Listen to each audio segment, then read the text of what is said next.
Ante la posibilidad de convertirte en un perdedor o en un gran vencedor y estás en los últimos minutos de este definitorio día, la vida te da la oportunidad de reafirmar si las decisiones que has tomado son tu última palabra o si quieres tomar este recurso de una voz de ayuda, de un amigo que te pueda decir: corrige, aún hay tiempo antes de que se termine la jornada de este día, que podría ser el último en tu vida.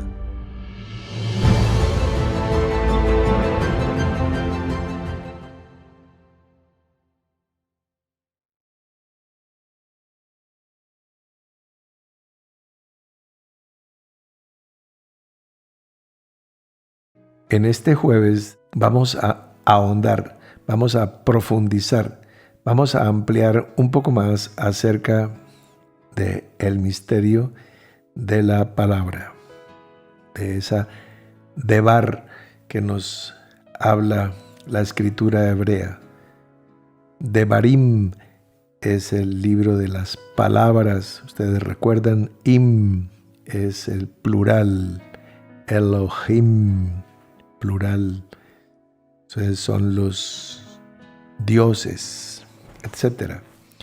Entonces, Devarim, las palabras. Vamos a dar un paso más con respecto a este misterio. ¿Por qué misterio? Estábamos terminando nuestro Congreso Internacional Los Valientes de David en Cartagena, Colombia. El último mensaje que pudimos ministrar esa noche y madrugada fue justamente un mensaje titulado Di la palabra. Y bueno, pues seguramente hay en esta noche quizás 100 personas que estuvieron en ese congreso, quizás 500, quizás haya 1000 ahora conectados que estuvieron en ese congreso y recordarán este mensaje. Di la palabra, basada en el texto de el siervo del centurión y su encuentro con el Señor Jesús, aquella famosa sentencia: di la palabra y mi siervo sanará. No soy digno de que entres en mi casa. Una sola palabra tuya, que eres un hombre bajo autoridad, bastará para sanar a mi siervo. Di la palabra y mi siervo sanará. No basta la voluntad de Dios. Dios no quiso que fuera la luz, sino que Dios dijo, dio la palabra, devar. Entonces, Dios no quiso que se separara la luz de las tinieblas, sino que dijo Dios, dijo. Es el poder expresado en la palabra. Y la cosa sucede. Ahora bien, el espíritu religioso que intenta interpretar la palabra espiritual trata de hacer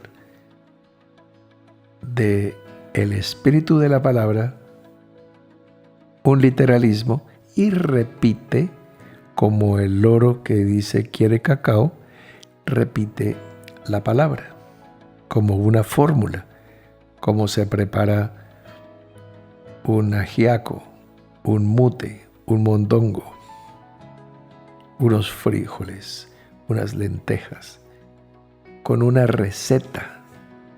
Entonces, ustedes recordarán unos exorcistas ambulantes, hijos de Etseba, que enfrentando un espíritu de un hombre endemoniado dijeron, en el nombre de Jesús. Y le ampliaron, el que predica Pablo. Y los demonios respondieron, a Jesús, pues claro que lo conocemos. La Escritura dice que los demonios creen y tiemblan. A Pablo también. Pero el punto es, ¿vosotros quién sois? El punto es, no se trata de una receta en el nombre de Jesús, sino ¿tú quién eres? ¿Cuál es tu identidad? ¿Con qué autoridad estás pronunciando esas palabras? En el Evangelio de Juan encontramos nosotros un texto muy impresionante que dice en el capítulo 7, versículo 46, los alguaciles respondieron: jamás hombre alguno ha hablado como este hombre. Esto es lo que decían refiriéndose a Jesús. Jamás hombre alguno ha hablado como este hombre. Eso es una palabra diferente. No es, cuando decimos una palabra diferente, no es que estuviera diciendo una jeringonza diferente, no, él hablaba en arameo, que era el idioma del momento, de la región, etc. No se refiere a eso, son las mismas palabras arameas que utilizaba el vecino de la casa de enfrente o el vecino de la casa de atrás. Se refiere a la autoridad con que las decía, el espíritu con que las decía, la capacidad de presentarlas, estructurarlas para poder traer una enseñanza, una exhortación, una revelación. De resto, no es que gramaticalmente fueran diferentes las palabras. Son los mismos, sílabas, fonemas, etc. ¿Verdad? Hay una identidad de tipo natural. Nosotros, por ejemplo, encontramos en el Evangelio de Marcos, capítulo 14, en el versículo 70, cuando Pedro está negando a Jesús, dice: pero él negó otra vez, y poco después los que estaban allí dijeron otra vez a Pedro: verdaderamente tú eres de ellos, porque eres Galileo y tu manera de hablar es semejante a la de ellos. Podían identificarlo por la región, y si era de Galileo, esos galileos estaban por ahí como rodeando a Jesús. Además, Jesús citó a un profeta galileo, a Jonás, y esos como que se entienden por allá. Eso es gente de la misma región. Entonces vienen los regionalismos, la confrontación entre regiones. Ustedes recuerdan el tremendo conflicto que había entre Israel y Samaria, por ejemplo. ¿Ves? Hablando supuestamente del mismo Dios, pero confrontados. ¿Ves? En una región de Colombia donde realizamos muchos congresos, justamente el de Valientes de David, el dialecto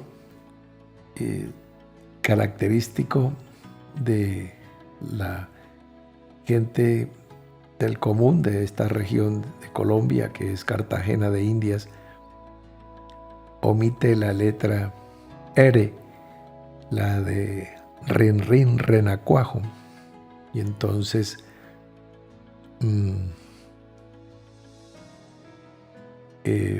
dice: bueno, vamos a comprar algo, y entonces utilizan la palabra la factura. En una ocasión a un hombre le encargaron que fuera a la carnicería, pero que no se notara que que era cartagenero, porque era en Barranquilla. Y la gente de Cartagena y Barranquilla como que tienen su raye. Entonces le dijo que no se note que eres cartagenero para que no te vayan a dar mala carne, sino de la buena. Entonces y dijo, ¿y qué hago? Dice, pues pronuncia la R, esfuérzate. Entonces se fue el cartagenero a la carnicería y dice, deme 1 libra de carne, bien pronunciado. Entonces dice, listo, compadre, ya te la preparo, dijo el carnicero barranquillero. Y el cartagenero se le fue la mano y dijo, pero que no esté gorda. Entonces ahí cayó. Fue reconocido como Pedro en el patio de Anás, o como Jesús, como un hijo del reino, porque nunca un hombre había hablado así. En días pasados también estábamos hablando del oscuro periodo de los jueces de Israel. Quiero mostrar, pero seguimos con la línea, por supuesto, de la palabra y el misterio de la palabra, pero mostrando cuánta cosa torcida y oscura hay. Pero como dijimos en alguna ocasión, Dios escribe recto en nuestros cuadernos, en los cuadernos de nuestra vida, aunque esos cuadernos tengan los renglones torcidos. Entonces, por eso es que dice la palabra, todas las cosas ayudan a bien a los que amamos al Señor. Un juez, que el octavo de los 14 jueces de Israel, fue Jefté, que está citado ahí en el libro de los Hebreos, pues como uno de los paladines de la fe. Jefté era de Galaad y era hijo de su padre Galaad, pero no era hijo oficial de la casa de Galaad, sino que lo tuvo con una mujer ramera. Entonces Jefté era extraoficial. La mujer de Galaad le dio hijos que cuando crecieron echaron a Jefté de la tierra, de la casa, de la finca, y le dijeron, no heredarás en la casa de nuestro padre porque eres hijo de una mujer ramera. Y entonces Jefté se fue y bueno, se hizo como David.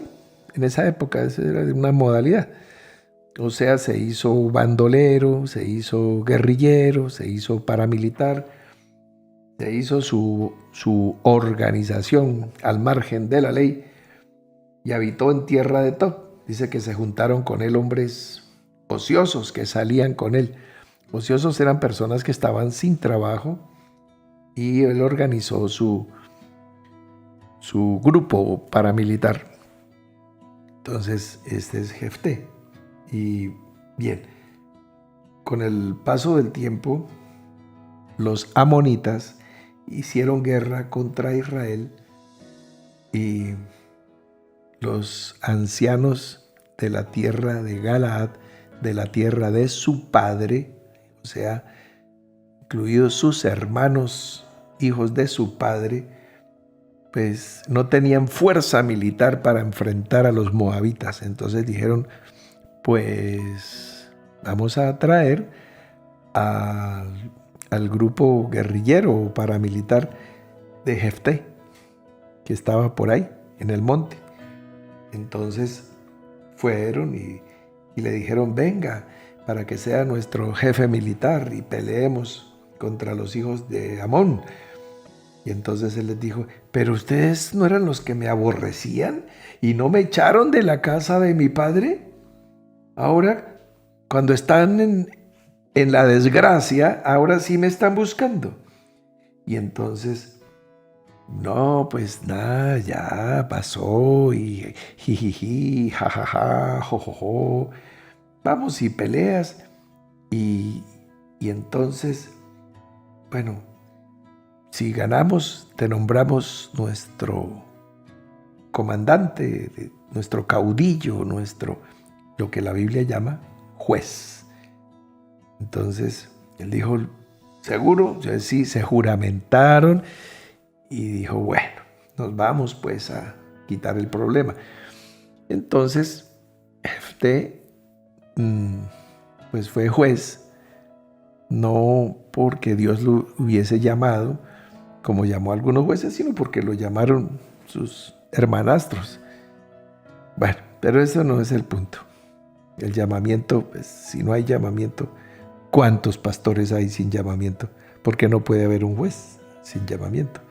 Bueno, entonces está Jefté y entonces él inicia primero conversaciones, diálogos de paz. Y les dice, mire esto y aquello, y los moabitas, no, ustedes son los israelitas, son unos perversos y no sé qué, y nos están quitando la tierra y no sé qué. Y entonces Jefté le suelta pues un argumento muy tremendo, y es que todos los pueblos tienen sus dioses y todos los dioses le dan tierra a su gente. Y entonces él les dice, en el versículo 24 del capítulo 11, le dice Jefté al rey de los moabitas, lo que te hiciere poseer Quemos, tu Dios, ¿no lo poseerías tú? Así, todo lo que desposeyó Jehová, nuestro Dios, delante de nosotros, nosotros lo poseeremos. O sea, ¿de qué se extraña? Ustedes tienen su Dios y su Dios les da tierras. Nosotros también. Y el nuestro también nos da tierras. Y entonces, bueno, ese por ejemplo es un argumento muy interesante para un juez de Israel, ¿no? Nunca le dijo, porque nosotros estamos en el nombre del único Dios verdadero, que no hay más dioses que Él, no, sino, pues, ¿qué? ¿Cuál es el problema? Ustedes tienen tierra porque su Dios les ha dado tierra y nosotros también.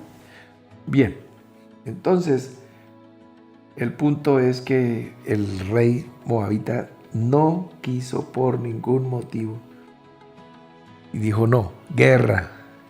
Entonces Jefté dice, bueno, esto toca pues con la ayuda de Dios, porque solo no se puede. Entonces hizo un voto y le dijo a Dios en su voto, si gano esta guerra contra los amonitas, dice, lo primero que salga de mi casa, cuando yo regrese victorioso, te lo ofrezco en holocausto.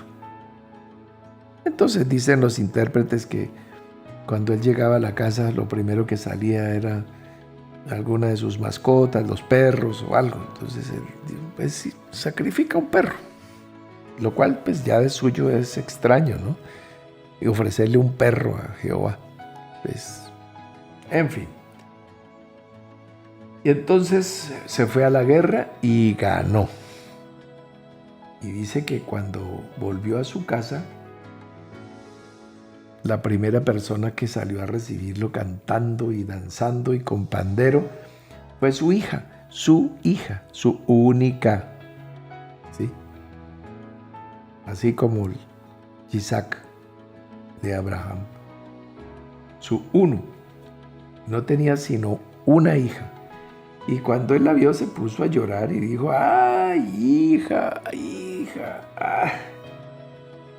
me estás causando dolor porque le he dado mi palabra a Jehová y no podré retractarme! Y entonces ahí viene pues una descripción de un diálogo muy interesante, supuestamente muy comprensivo por parte de la hija, que le dice, Padre mío, si has dado palabra a Jehová, haz de mí conforme a lo que prometiste, ya que Jehová ha hecho venganza en tus enemigos, los hijos de Amón. Y volvió a decir a su padre: concédeme esto, déjame por 2 meses, para que vaya y descienda por los montes y llore mi virginidad. ¿Ah? Deme 2 meses para llorar virginidad. Bueno, las hermanas que estén escuchando esto, que estén vírgenes, ojo, hay un mensaje oculto. Esto no es peshat, pero de todas maneras leamos la palabra. Entonces él dijo: ve, y la dejó por 2 meses. Ella fue con sus compañeras y lloró su virginidad por los montes. Hágame el favor, qué costumbre. Pasados los 2 meses, volvió a su padre, quien hizo de ella conforme el voto que había hecho. Bonito, ¿no? La mató. Y ella nunca conoció varón. Y se hizo costumbre en Israel que de año en año fueran las doncellas de Israel a endechar a la hija de Jefté Galaadita 4 días en el año. La lloraban, la endechaban. Bueno, hasta ahí pues lo que nosotros vemos es que la hija fue muy valiente y Jefté pues cumplió su palabra. El asunto es que la palabra de Jefté estaba absolutamente en contravía contra la palabra de ese mismo Jehová Dios a quien él le había hecho voto. Voy a leer lo que está escrito en el libro justamente de las palabras de Barim, Deuteronomio, en la segunda ley, capítulo 12, versículos 29 a 32. Dice así: cuando Jehová tu Dios haya destruido delante de ti las naciones a donde tú vas para poseerlas y las heredes y habites en su tierra, guárdate que no tropieces yendo en pos de ellas después que sean destruidas delante de ti. No preguntes acerca de sus dioses, diciendo: de la manera que servían aquellas naciones a sus dioses, yo también les serviré. No harás así a Jehová tu Dios, porque toda cosa abominable que Jehová aborrece, hicieron ellos a sus dioses, pues aún a sus hijos y a sus hijas quemaban en el fuego a sus dioses. Cuidarás de hacer todo lo que yo te mando. No añadirás a ello ni de ello quitarás. Entonces está clarito diciéndole cómo sería de bárbaro lo que hacían en esas naciones que sacrificaban sus hijos a los dioses de ellos. No vayan a hacer así. Y él, listo, y se la sacrificó. Bueno, no sé por qué, si Abraham fue detenido por el ángel de Jehová, porque aquí no. Tal vez porque en el caso de Abraham, Dios fue el que había pedido que hiciera ese sacrificio y después lo detiene. En cambio aquí es un voto. Pero Pablo estaba en ignorancia y fue llamado a misericordia. Aquí vemos que indudablemente Jefté no conoce la palabra de Dios, no conoce la ley. Es juez de Israel sin conocer la palabra de Dios y sacrifica a su hija y la ofrece en holocausto, olor grato a Jehová. Y sucedió. Bueno, y ahí tenemos suficiente misterio, pero aún voy a contarles un poco más. Entonces los efraínitas, o sea, los de la tribu de Efraín, le dijeron a Jefté que por qué había hecho guerra contra los hijos de Amón y no los llamó. Entonces estaban furiosos y le dijeron, vamos a quemar tu casa contigo. ¿Por qué? Porque Jefté ganó. ¿Por qué querían ir? ¿Por ser valientes? No, porque había botín de guerra. Estos son problemas económicos. Y entonces, bueno, empezaron ahí el rifirrafe y el jalajala y el bugalú y tra. Y entonces se enfrentaron la gente de Jefté, que son gente de... Jefté era de la tribu de Manasés, los galaditas, contra los efraínitas. Y la gente de Jefté derrotó a los de Efraín. Y entonces los galaditas tomaron las riberas del río Jordán. El río Jordán, pues, ¿cuál otro? Y cuando los que lograron escapar de la tribu de Efraín querían pasar, los de Galaad les preguntaban que si ellos eran de la tribu de Efraín. Entonces ellos decían, no. Entonces, como el cartagenero que pidió que la carne no estuviera gorda, entonces los de Galaad les decían, bueno, entonces digan Shibolet. Entonces los de Efraín no podían pronunciar la sh. ¿Ves? Porque las regiones tienen sus características fonéticas. Y decían Sibolet. Tenían que decir Shibolet. Ellos decían Sibolet. Porque no podían pronunciarlo bien. Y entonces los cogían y los degollaban ahí, a la orilla del Jordán.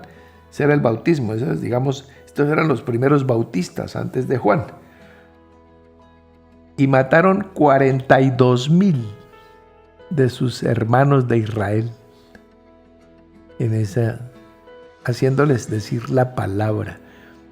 Los podían distinguir por la palabra, como Jesús se distinguió por la palabra, como pudieron señalar a Pedro por la palabra, como estos exorcistas ambulantes que aunque dijeron en el nombre de Jesús, que suena bien,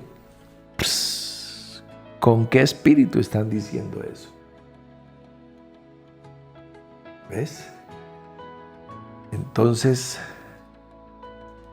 esta es un pedacito de historia de la tribu de los galaditas, los reubenitas. Entonces, aquí en la tierra colombiana sucedió un caso muy similar. Ya ha sucedido en muchas partes del mundo que se busca una palabra para poder identificar al adversario. Y en la guerra contra España, entonces el santo y seña era Francisco para los criollos. Entonces decían, le pasaban un papel con el nombre escrito y en criollo se dice Francisco, pero quien venía de la península ibérica pues decía Francisco. Y entonces, a ver, lee aquí, Francisco. Entonces, degollado. ¿Ves? Porque el español no puede decir Francisco, así como el criollo no puede decir Francesco. Y bueno, esto ha sucedido, pues bueno, hay muchas anécdotas de muchas regiones en el Pacífico Sur, después del ataque japonés a Pearl Harbor, se infiltraban los japoneses en los campamentos americanos, camuflados, pues, porque nosotros los occidentales vemos muy iguales al japonés, al chino, al filipino, al malasio, al vietnamita, todo lo que sea como amarillo y con los ojos rasgados, los vemos iguales, pero son muy diferentes. Pero si no estamos acostumbrados, entonces vemos una sola raza. Pero hay muchas culturas, muchas lenguas, muchas religiones y muchas diferencias de genotipo. Bien, entonces se metían los japoneses con uniformes filipinos y decían que eran rebeldes filipinos. Entonces los japoneses tenían el mismo problema del cartagenero con la R, pero el asunto es que la pronunciaban, la metían en todo, así como el norteamericano tiene ese problema con la R en español, que saber, yo entender, no dice no puedo entender, sino entender. Entonces, porque es un que se está usando todo el tiempo, entonces el japonés siempre mete la R y le hacían pronunciar un santo y seña, Lollapalooza o Lollapalooza, y entonces él le metía la R, decía Lollapalooza, y ahí se moría el japonés, porque el filipino sí puede pronunciarlo, el japonés no. Es, bueno, metiéndole un poco de fonética también al arte de la guerra, y fue así como murieron 42,000 de israelitas ahí por mano de sus hermanos de Galaad. Bien, como nos podemos dar cuenta y podemos concluir, la palabra nos puede marcar la diferencia. Tú puedes estar diciéndola gramaticalmente correcta, bíblicamente correcta, pero no con la fonética del espíritu correcto. Y entonces, por eso puede ser que muchas oraciones no hayan tenido respuesta, muchas bendiciones se hayan detenido, porque simplemente estás cumpliendo con la gramática fonética de la religión, pero no con el poder del Ruach HaKadosh que Dios te dio, el Santo Espíritu de Dios. Entonces, está en tu boca. Si soplas suavemente un fuego, lo avivas. Si soplas fuertemente el mismo fuego, lo apagas. El poder de avivarlo o de apagarlo está en tu boca.